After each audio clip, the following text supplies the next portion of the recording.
Sebelumnya perkenalkan, saya Dia Jangan dari Ruang Gizi Indonesia yang hari ini akan sharing bareng ayah bunda dan teman-teman sekalian terkait gizi seimbang bagi remaja. Nah, di sini aku sudah menyiapkan PPT-nya. Mungkin dari teman-teman orator boleh bantu di-share? Oke. Oke, jadi kali ini kita akan membahas tentang kesehatan dan gizi bagi remaja.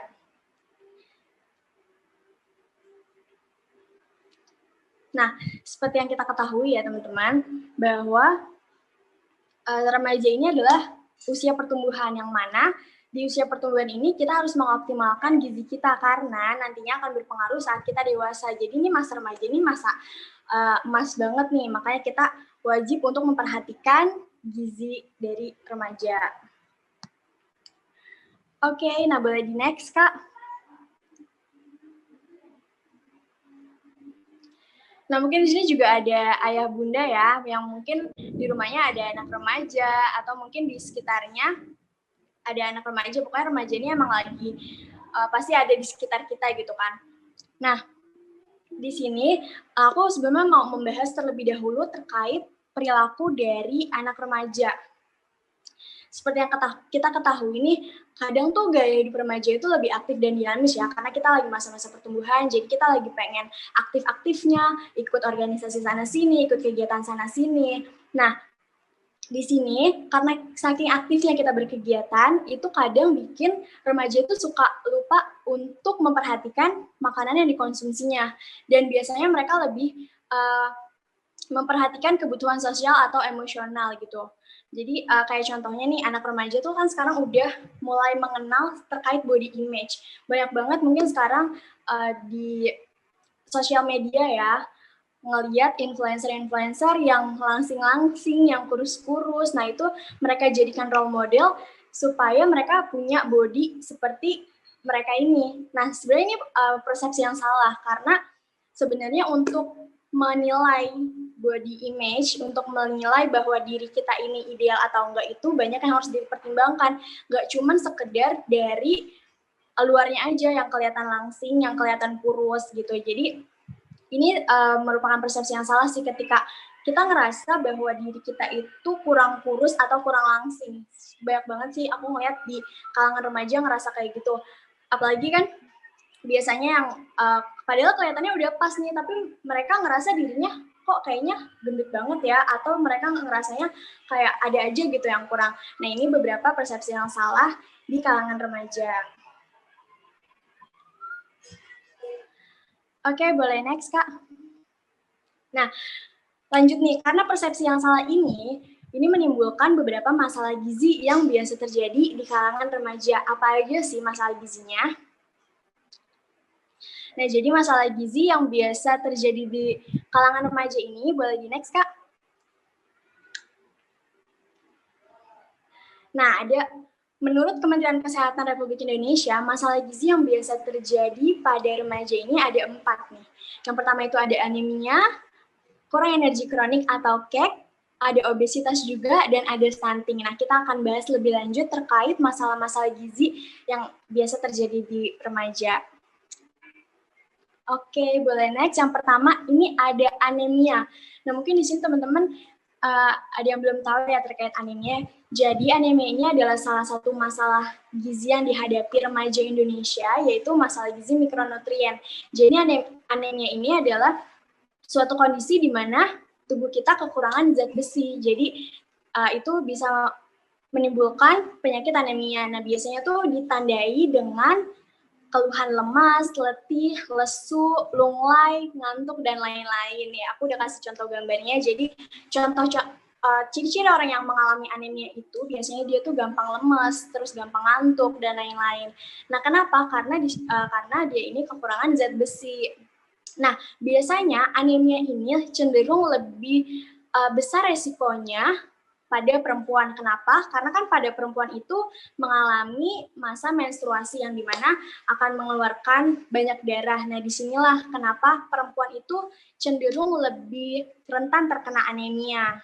Dan anemia pada perempuan ini sangat berisiko jangka panjangnya sangat buruk ya, karena sebagai perempuan, kita sebagai calon ibu, itu akan memperbesar resiko kematian ibu yang ibu melahirkan, terus juga memperbesar resiko bayi lahir prematur, dan juga memperbesar resiko berat bayi lahir rendah atau BBLR gitu. Nah, terus anemia ini juga berdampak buruk nih terhadap penurunan imunitas. Apalagi kan sekarang lagi COVID ya, ini tuh rentan banget karena COVID juga berkaitan dengan sistem imunitas. Nah, kalau misalnya kita yang punya anemia ini juga ada pengaruhnya sama penurunan imunitas kita.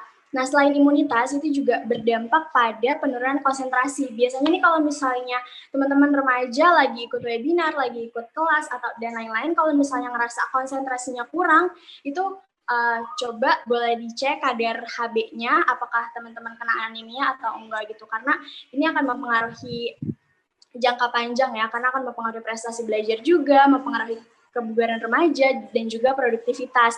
Pastinya kan kita sebagai remaja tuh pengen jadi remaja yang produktif, jadi remaja yang semangat. Nah, disinilah salah satu masalah gizi yang terjadi di remaja. Jadi kalau misalnya teman-teman pernah mengalami ciri-ciri anemia seperti yang tadi saya sebutkan, lemas, lunglai, letih, lesu, nah itu boleh dicurigai kalau misalnya teman-teman terkena anemia gitu. Nah, apa sih penyebab anemia ini?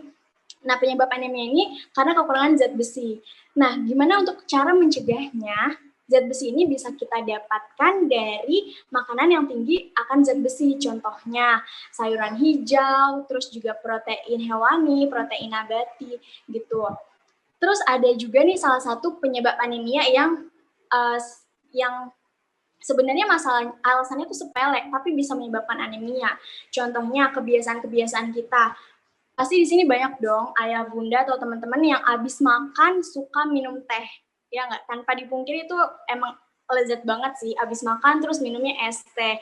Nah, inilah salah satu penyebab anemia, karena di dalam teh ini dia ada kandungan tanin. Nah, sedangkan kalau misalnya kita makan, apalagi makanan yang mengandung zat besi, nah disinilah di mana si tanin ini akan memperhambat penyerapan zat besi yang ada di dalam tubuh kita. Jadi interaksi antara teh dan zat besi ini sangat berbanding terbalik ya teman-teman. Jadi diharapkan teman-teman semua untuk mencegah anemia ini boleh mulai dihindari nih setiap habis makan itu. Kalau bisa jangan minum teh, tapi cobalah untuk minum air putih atau lebih bagus lagi minumnya air yang mengandung vitamin C, contohnya tuh air jeruk. Karena vitamin C ini bagus untuk mempercepat penyerapan si zat besi ini. Nah, itu contoh untuk cara mencegah anemia. Oke, boleh lanjut ke masalah berikutnya. Nah, masalah berikutnya ini adalah kurang energi kronis. Mungkin banyak banget teman-teman di sini yang nggak sadar terkait cake ini ya. Mungkin ngelihatnya kayak tubuhnya itu langsing, kurus, dan ngerasa ideal. Padahal ternyata itu cake. Cake itu apa sih? Cake itu adalah remaja yang kurus atau kurang energi kronik. Nah, ini tuh disebabkan karena kurangnya asupan zat gizi gitu. Jadi karena asupan zat gizinya ini kurang, itu menyebabkan kurang energi kronik ini. Udah sangat jelas ya di sini tulisan penyakitnya itu kurang energi, yang pastinya dia kekurangan energi dong. Nah, ini jadi kalau misalnya teman-teman yang mungkin suka kurang nafsu makan atau kurang konsumsi makanan gizi seimbang dan lain-lain, ini bisa menyebabkan kurang energi kronik gitu. Jadi jangan sampai salah tangkap nih. Mungkin teman-teman ngerasa dirinya itu langsing, kurus, dan udah ideal, padahal ternyata itu cake. Nah, ini yang harus kita perhatikan. Nah, untuk menilai diri kita kurang energi atau tidak, ini juga butuh beberapa indikator pengukuran. Salah satunya itu bisa dilihat dari lingkar lengan. Jadi mungkin kalau misalnya di puskesmas atau di rumah sakit itu ada ya pengukuran antropometri lingkar lengan. Jadi ukuran lilanya itu minimal harus 23,5.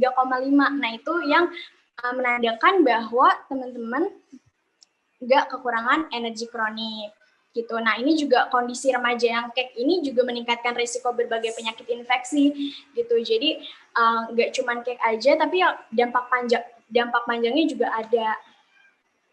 Oke, kita lanjut ke masalah berikutnya.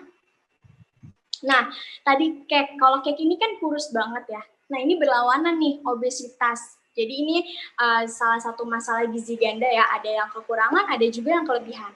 Nah, kalau obesitas ini berdasarkan dari data Global School Health Survey tahun 2015, di sini ada data bahwa remaja ini tidak selalu sarapan. Ini angkanya cukup besar ya. Tidak selalu sarapan, terus juga remaja itu kurang mengkonsumsi serat, sayur buah, terus juga sering mengkonsumsi makanan berpenyedap. Terus juga remaja itu menerapkan pola sedentary life, jadi kurang aktivitas fisik. Nah, inilah hal-hal yang meningkatkan resiko seseorang terkena overweight atau obesitas gitu. Jadi udah makannya nggak berserat, nggak gizi seimbang, ditambah lagi kurangnya aktivitas fisik. Nah, inilah yang menimbulkan obesitas. Nah, biasanya tuh banyak banget remaja-remaja yang mengalami obesitas ini karena memang pola hidupnya itu nggak sesuai dengan gizi seimbang. Nah, obesitas ini juga meningkatkan risiko penyakit-penyakit yang tidak menular. Contohnya itu nanti bisa juga terkena dampak penyakit hipertensi, penyakit kardiovaskuler, diabetes mellitus, kanker, dan lain-lain. Nah, pastinya nggak mau dong kita terkena penyakit itu. Pastinya kan kita mau yang sehat-sehat aja ya. Nah, inilah jadi dari satu penyakit itu bisa menimbulkan penyakit-penyakit bawaan lainnya gitu. Jadi jangan disepelekan. Ini obesitas juga bahaya. Gitu. Oke, boleh lanjut ke masalah selanjutnya yang sampai sekarang ini belum bisa diatasi di Indonesia, yaitu adalah stunting. Nah, mungkin di sini udah sering banget ya dengar kata stunting. Stunting itu apa sih? Jadi stunting itu adalah kondisi di mana masalah gizi, jadi pertumbuhannya itu tidak sesuai seperti rata-rata tinggi teman-temannya. Ya, bisa kita bilang ini gizi pendek atau kerdil. Jadi ini kalau misalnya kita tingginya nggak sesuai sama tinggi yang seharusnya, itu bisa dikatakan dengan stunting. Nah, stunting ini sebenarnya banyak banget ya faktornya, nggak cuma dari asupan gizi aja, tapi juga ada faktor dari kesehatan lingkungan dan kebersihan. Nah, ini jadi kenapa kita penting menerapkan PHBS itu untuk mencegah stunting. Nah, stunting ini angkanya juga cukup tinggi di Indonesia dan banyak banget anak-anak di Indonesia mengalami stunting. Nah, biasanya tuh stunting ini gini, rantai penyakitnya gini. Jadi mulai dari remaja yang kek, tadi kan ada tuh masalah gizi yang remaja yang kek ini atau remaja yang anemia itu kan nantinya terutama ibu ya, terutama perempuan yang akan menjadi calon ibu itu kan pastinya nanti akan melahirkan. Nah, kalau misalnya perempuan ini melahirkan dalam keadaan kek atau anemia, ini bisa mempertinggi resiko bayinya ini BBLR. Nah, BBLR ini atau bayi berat lahir rendah ini juga bisa berdampak anaknya ini menjadi stunting atau gizi pendek gitu. Nah, nggak cuma dari itu aja, nggak cuma dari karena penyakit remaja kek aja, tapi juga stunting ini disebabkan karena kurangnya perhatian pada 1000 hari kehidupan pertama. Nah, 1000 hari kehidupan pertama itu kapan sih? Jadi 1000 kehidupan sejak dalam kandungan. Jadi mulai dari saat kandungan sampai si anak ini berusia 2 tahun. Makanya kan ada ya program wajib ASI sampai 2 tahun. Nah, itu kenapa? Karena supaya untuk mencegah stunting ini gitu loh. Karena kalau misalnya kita stunting kan sayang banget ya, akan berdampak juga pada masa depannya. Misalnya nih kalau misalnya mau ngelamar kerjaan, ada beberapa mungkin pekerjaan yang harus ada minimal tingginya dan lain-lain. Nah, makanya untuk mencegah stunting ini kita harus memperhatikan mulai dari siklus remaja, dewasa sampai melahirkan, dan saat melahirkan pun kita harus memperhatikan kandungan gizi si bayi kita ini gitu. Jadi kalau bahas stunting itu sebenarnya panjang. Nah, jadi karena kita di sini mau bahas gimana sih cara-cara untuk mencegah penyakit atau masalah gizi yang ada di remaja ini, yaitu dengan gizi seimbang. Oke, boleh lanjut. Jadi itu 4 masalah gizi yang paling tinggi di Indonesia pada remaja. Tadi ada anemia, kurang energi kronis, obesitas, dan juga stunting. Lalu gimana nih untuk menanggulangi atau mencegah masalah gizi pada remaja? Oke, boleh lanjut. Nah, untuk mencegah masalah gizi pada remaja, pedoman gizi seimbang adalah jawabannya. Kenapa harus gizi seimbang? Nah, di sini aku mencantumkan ada tumpeng gizi seimbang, dan juga ada contoh isi piringku. Nah, akan kita bahas lebih lanjut. Boleh di next? Oke, nah prinsip gizi seimbang ini punya 4 pilar utama. Apa aja sih? Yang pertama, pentingnya pola hidup aktif dan olahraga 30 menit setiap harinya. Nah, mungkin di sini teman-teman karena masih di rumah aja, terus apa-apa serba di rumah, nggak kemana-mana, mungkin ada yang bikin makin mager ya, makin mager gerak, makin males gerak, pengennya rebahan aja. Nah, inilah yang harus dihindari, karena kita harus menerapkan 4 pilar utama ini, salah satunya pola hidup aktif dan juga olahraga. Nah, olahraganya itu minimal 30 menit setiap hari. Yang kedua, yaitu mengkonsumsi makanan beraneka ragam sesuai dengan isi piringku. Jadi buat teman-teman yang belum menerapkan isi piringku, nanti akan aku bahas lebih lanjut di slide selanjutnya terkait gimana sih isi piringku yang benar. Nah, pilar yang ketiga itu ada memantau berat badan. Nah, kita tuh untuk mempertahankan berat badan normal itu penting banget. Kayak yang tadi sebelumnya kita udah bahas terkait masalah gizi. Ada obesitas, ada juga kek. Nah, inilah pentingnya kita memantau berat badan. Jadi, jangan sampai berat badan kita itu berlebih, jangan sampai juga berat badan kita itu kurang, gitu. Nah, yang terakhir yaitu menerapkan PHBS atau perilaku hidup bersih dan sehat. Nah, kita akan kupas lebih lanjut nih. Oke, boleh next. Nah, yang pertama itu ada pentingnya aktivitas fisik. Nah, aktivitas fisik ini bukan harus olahraga berat kayak angkat besi, harus lari maraton, nggak kayak gitu. Jadi aktivitas fisik ini bisa kita lakukan yang ringan-ringan aja. Pokoknya aktivitas fisik ini semua kegiatan tubuh termasuk olahraga yang menjadi salah satu cara menyeimbangkan keluar dan masuknya zat gizi. Jadi kalau misalnya supaya kita itu seimbang, apa yang kita makan atau apa asupan yang masuk itu harus sesuai dengan energi yang dikeluarkan. Jadi energi yang masuk sama dengan energi yang keluar. Nah, gimana sih caranya untuk menyeimbangkan ini? Ya dengan aktivitas fisik gitu. Jadi kenapa di sini aktivitas fisik itu penting? Karena aktivitas fisik ini juga banyak banget manfaatnya. Yang pertama bisa memperlancar metabolisme, terus bikin tubuh juga lebih bugar. Terus juga masih banyak banget manfaat dari aktivitas fisik yang dirasain. Nah, mungkin teman-teman di sini ngerasa ya kalau perbedaan kalau misalnya seharian cuman rebahan aja dan seharian ngelakuin aktivitas fisik ini pasti bakal kelihatan banget perbedaannya. Karena kalau misalnya kita seharian cuma rebahan aja, bawaannya bakalan makin mager yang akhirnya ya udah yang ada kita malah nggak produktif. Nah, ketika kita melakukan aktivitas fisik, otomatis kan tubuh kita lebih bugar nih, lebih bugar, lebih semangat. Nah, ini bisa menambah produktivitas kita sebagai remaja gitu. Nah, untuk aktivitas fisik ini disarankan itu setidaknya 3 kali dalam seminggu dan setiap kalinya itu disarankan 30 menit dalam 1 kali sesi. Gitu. Jadi itu salah satu 4 pilar utama, ada pentingnya aktivitas fisik. Boleh kita lanjut ke pilar selanjutnya?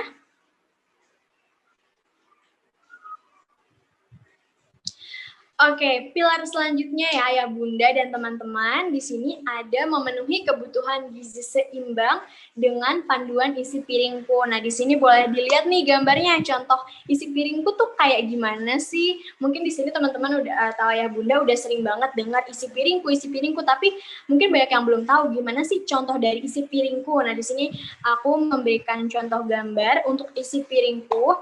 Jadi dalam 1 kali makan ya, ini gambar untuk porsi makan dalam 1 kali.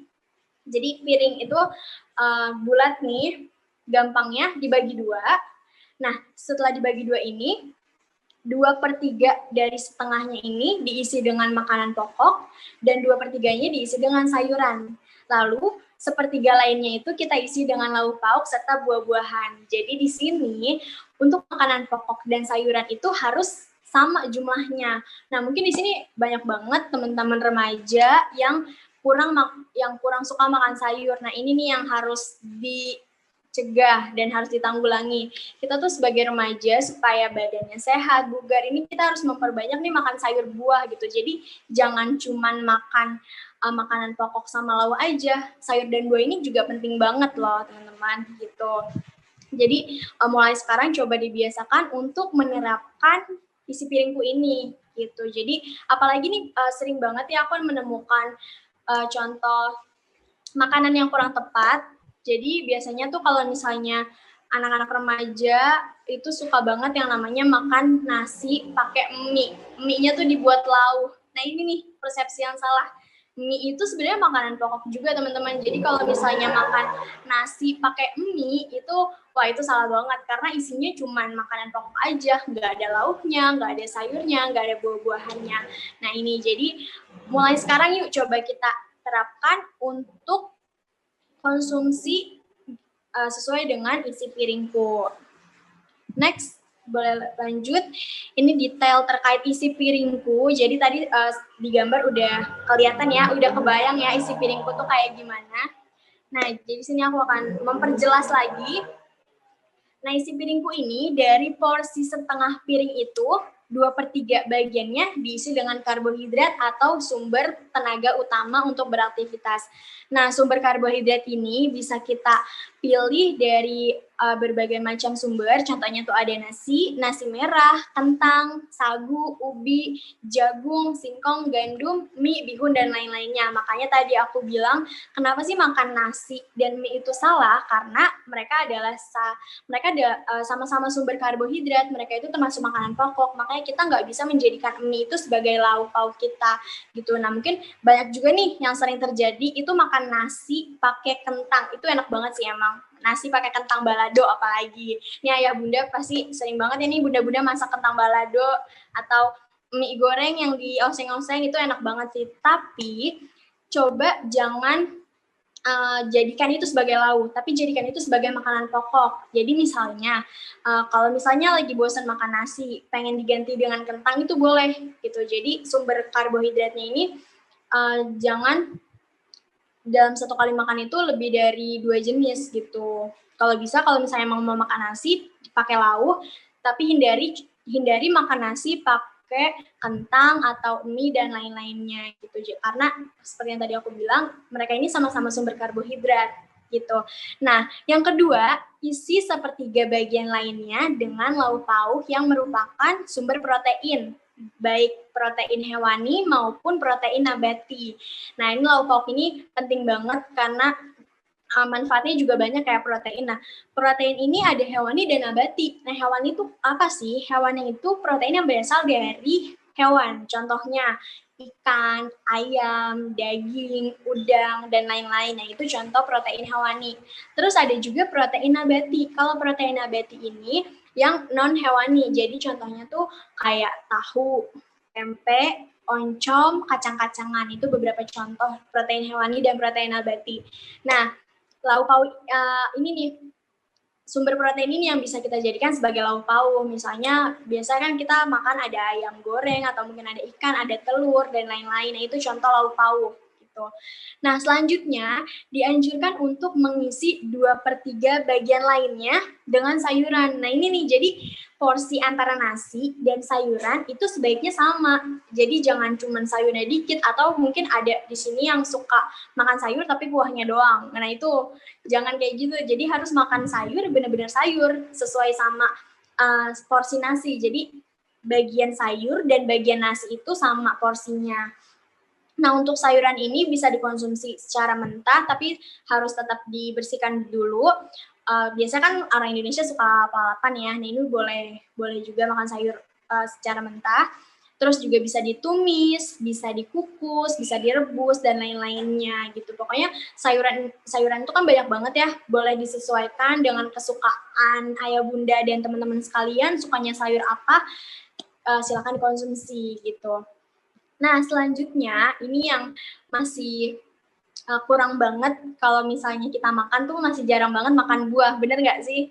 Ya, jadi ini penting banget nih buah. Jadi 1/3 lainnya dari isi piringku itu harus kita isi dengan buah-buahan. Jadi kalau tadi sayur itu besar porsinya sama kayak nasi, nah kalau buah ini besar porsinya itu sama kayak lauk pauk gitu. Jadi kalau bisa setiap kali kita makan, sesuai dengan isi piringku, itu harus kita isi dengan buah-buahan. Buah-buahannya itu bisa ya buah-buahan yang gampang dicari, contohnya pisang, semangka, melon, jeruk, apel, dan lain-lainnya. Ini boleh disesuaikan lagi dengan kesukaan ayah bunda dan juga teman-teman sekalian.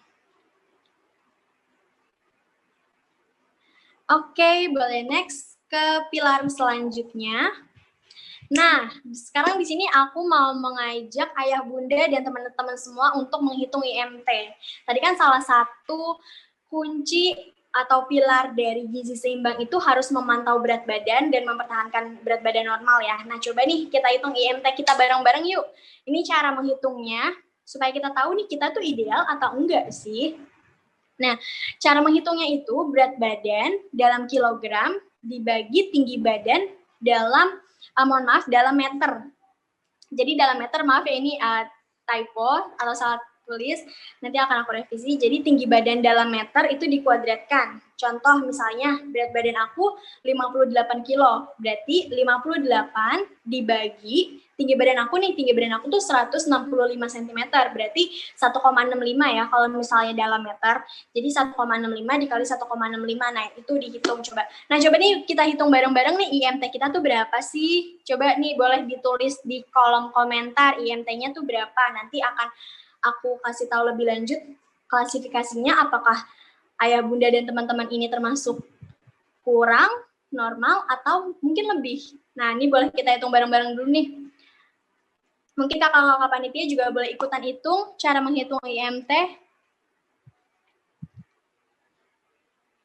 Oke, terima kasih kakak sudah membantu revisi. Oke, ini ada Kak Dea, IMT-nya itu 20. Terus boleh ini yang lain coba hitung IMT-nya. Berat badan 81 tinggi. Oh, ini ada yang 17,2, KKMC 17,2 IMT-nya. Ayo coba teman-teman dan ayah bunda yang lain gimana nih? Oke, ada yang 35, 23. Oh, punten tadi gimana cara hitungnya? Oke, ini aku jelaskan lagi ya lebih lanjut. Untuk cara menghitung IMT, yaitu berat badan dalam kilogram dibagi tinggi badan dalam meter lalu dikuadratkan. Contohnya, misalnya berat badan aku ini kan 58 kilo. Berarti 58 kilo dibagi tinggi badannya 165, jadi dalam meter itu 1,65. Jadi 1,65 dikali 1,65. Nah, ini tinggal dibagi nih, berat badan dibagi tinggi badan dalam meter, lalu dikuadratkan. Gitu. Nah, coba yuk hitung yuk teman-teman. Nih ada 20,62, tadi juga ada yang lainnya udah mulai hitung ya. Oke, jadi itu cara menghitung IMT. Nah, boleh ini kita lanjut. Oh, ini 37,9. Oke, nah. Oke, coba kita lihat ya. Nih teman-teman dengan IMT segitu kira-kira udah ideal atau belum? Oke, jadi ini dia klasifikasi IMT. Nah, boleh dilihat nih, ayo kira-kira IMT-nya gimana tuh? Udah sesuai atau belum? Udah normal atau belum? Nih, jadi di sini saya menggunakan klasifikasi IMT berdasarkan WHO. Mohon maaf, berdasarkan nasional atau Indonesia. Jadi klasifikasi IMT itu ada dua, ada yang berdasarkan WHO dan juga ada klasifikasi nasional. Nah, boleh dicek nih, ayo gimana ayah bunda dan teman-teman sekalian IMT-nya apakah termasuk dalam golongan kurus kah, normal, atau gemuk? Nah, di sini juga kurus dan gemuk nih ada klasifikasinya lagi, ada kurus yang ringan, ada juga kurus yang berat gitu. Jadi untuk bisa kita lihat kalau untuk IMT yang normal itu 18,5 sampai dengan 25. Itu bisa dikatakan normal. Nah, di sini ayah bunda dan teman-teman ada yang IMT-nya normal kan ya tadi. Nah, di sini bisa kita lihat juga kalau untuk yang klasifikasi kurus itu ada dua klasifikasi. Ada yang kurus berat, ada juga yang kurus ringan. Nah, kalau yang untuk kurus berat ini itu kalau misalnya IMT-nya kurang dari 17. Nah, tadi aku sempat lihat ada yang kurang dari 17 ya, ada yang 16 tuh. Nah, itu berarti termasuk dalam klasifikasi IMT berat. Nah, kalau untuk yang, klasifikasi IMT kategori kurus berat, gitu. Nah, lalu selanjutnya ada juga yang kurus ringan, ini nilainya 17,0 sampai dengan 18,4. Nah, mungkin tadi ada juga yang di angka-angka segini nih, berarti teman-teman atau ayah bunda termasuk dalam kategori kurus ringan. Nah, by the way, yang harus diperhatikan nih yang kurus berat ini nih. Jadi kita harus lebih memperhatikan gizinya lagi, karena kalau misalnya sudah masuk ke dalam kategori kurus, apalagi kurus berat, itu bisa beresiko kek atau kurang energi kronik gitu, atau mungkin memang sudah kena kurang energi kronik gitu. Jadi kalau misalnya untuk melihat kita kek atau enggak, nanti boleh dicek lagi menggunakan lingkar lengan atas atau lila gitu. Tapi kalau misalnya dari secara IMT, kalau misalnya udah dari 17 sampai 18,4 ini berarti termasuknya kurus gitu. Nah, lanjut ke yang normal. Yang normal itu 18,5 sampai dengan 25,0. Nah, ini ada kakak yang bilang aku 25 itu berarti alhamdulillah masih normal. Jadi tapi itu menuju ke gemuk sih. Jadi itu harus kita perhatikan lagi. Kita coba untuk pantau berat badannya dan coba untuk kurangi berat badan sedikit-sedikit. Jadi kalau teman-teman atau ayah bunda yang udah diklasifikasi normal, itu coba untuk pertahankan dan terus pantau berat badannya gitu. Nah, lanjut kita ke klasifikasi selanjutnya, ada klasifikasi IMT dengan kategori gemuk. Nah, gemuk ini juga dibagi dua, ada yang gemuk ringan dan juga ada gemuk yang berat. Nah, untuk gemuk yang ringan ini bisa kita lihat di sini, yaitu di angka 25,1 sampai 27. Nah, ayo siapa nih yang udah masuk kategori gemuk ringan? Nah, ini yang di angka 25,1 sampai 27 ini termasuk gemuk ringan. Nah, selanjutnya ada juga gemuk berat. Nah, kalau gemuk berat ini yang lebih dari 27. Nah, perlu kita perhatikan juga kalau misalnya IMT kita sudah masuk ke kategori gemuk, itu kita harus mulai menerapkan gizi seimbang supaya berat badan kita ini bisa normal kembali. Karena seperti yang tadi aku bilang, gemuk ini bisa beresiko terkena obesitas. Nah, obesitas ini kan tadi disebutkan bahwa akan banyak nih penyakit-penyakit bawaannya dari obesitas, mulai dari kegemukan karena nggak dipantau, jadinya obesitas, IMT-nya lebih. Nah, di sini bisa menimbulkan penyakit-penyakit bawaan. Contohnya tuh tadi ada hipertensi, kardiovaskular, terus juga bisa terkena penyakit-penyakit lainnya gitu. Jadi kalau misalnya ayah bunda dan teman-teman yang tadi udah menghitung IMT, kalau misalnya IMT-nya masih belum normal, mungkin masih ada yang dalam kategori kurus atau mungkin juga ada yang di kategori gemuk, yuk coba kita lebih perhatikan lagi berat badan kita, dan kita harus terus pantau nih. Jadi kalau misalnya ngelihat timbangan, itu jangan malah fobia. Kan banyak banget ya sekarang lagi ngetren fobia timbangan. Nah, ini nih yang harus dihindari. Kenapa sih kita nggak boleh fobia timbangan? Karena itu pentingnya kita harus memantau berat badan dan juga mempertahankan berat badan yang normal gitu. Jadi kalau misalnya ngelihat timbangan harusnya semangat. Wah, coba nih timbang berat badannya berapa ya? Normal atau enggak ya? Gitu. Oke, lanjut ke pilar terakhir dari gizi seimbang, yaitu menerapkan perilaku hidup bersih dan sehat. Nah, jadi mungkin banyak banget masyarakat Indonesia yang baru menerapkan PHBS ini sejak adanya pandemi. Nah, seharusnya kita tuh menerapkan ini jangan cuma pas pandemi aja, tapi juga sampai nanti sampai pandemi berakhir pun harus kita biasakan untuk menerapkan perilaku hidup bersih dan sehat. Nah, kalau pemerintah itu kan sekarang menganjurkan menerapkan PHBS dan juga 3M ya, mencuci tangan, menggunakan masker, serta menjaga jarak. Nah, ini sih yang emang penting banget kita harus terapkan PHBS supaya terhindar dari penyakit-penyakit, supaya lingkungan bersih. Kan kalau misalnya lingkungan kita bersih, pasti juga kita enak dong menjalankan aktivitas sehari-hari. Nah, inilah kenapa pentingnya PHBS. Nah, PHBS ini juga harus kita terapkan, jangan cuma di rumah aja, tapi juga harus di lingkungan sekitar kita. Jadi di rumah, di kuliah, di kantor, di lingkungan manapun yang ayah bunda atau teman-teman tempati itu harus diperhatikan PHBS-nya. Jadi harus diterapkan PHBS-nya dimanapun dan kapanpun gitu. Sebenarnya sesimpel itu sih PHBS. Jadi mulai dari mencuci tangan sebelum dan sesudah makan, atau mungkin dari luar rumah itu coba biasakan untuk cuci tangan. Terus juga harus memperhatikan kebersihan lingkungan kita. Kalau misalnya ada sampah, ya coba kita buang ke tempat sampah gitu. Sesimpel itu untuk menerapkan PHBS gitu. Mungkin emang kalau misalnya untuk ngomongnya gampang, tapi penerapannya susah. Nah, ini benar banget sih. Jadi nggak cuma PHBS aja, ini kita rangkum secara keseluruhan untuk menerapkan gizi seimbang. Nah, gimana sih caranya untuk menerapkan gizi seimbang? Mungkin banyak banget di sini yang belum menerapkan, atau mungkin ada juga yang udah menerapkan. Nah, gimana untuk menerapkan gizi seimbang ini, yang 4 pilar tadi? Nah, ini bisa kita coba dengan kebiasaan-kebiasaan kecil. Jadi coba kita ubah pelan-pelan kebiasaan-kebiasaan kita, yang contohnya tadi mungkin yang belum olahraga, yang olahraganya masih malas-malesan, yang aktivitas fisiknya masih kurang. Nah, itu boleh coba diterapkan pelan-pelan, coba untuk aktivitas fisik, seenggaknya kalau misalnya belum bisa setiap hari, cobalah untuk 3 kali dalam seminggu atau 1 kali dalam seminggu. Jadi kita coba rubah perilaku kita tuh sedikit-sedikit dan pelan-pelan gitu. Nah, mungkin untuk kalau misalnya yang pola makannya belum seimbang, yang belum sesuai dengan isi piringku, yang masih makannya sesama karbo, nggak ada sayur, nggak ada buah dan lain-lain, nah itu boleh coba diterapkan sesuai dengan isi piringku. Misalnya kalau misalnya belum terbiasa makan sayur, boleh coba usahakan makan sayur sedikit demi sedikit gitu. Yang penting ada asupan sayur dan buahnya. Jadi coba untuk biasakan dengan hal-hal kecil gitu. Kayak yang tadi aku bilang juga, pantau berat badan, dan juga harus menerapkan PHBS atau perilaku hidup bersih dan sehat.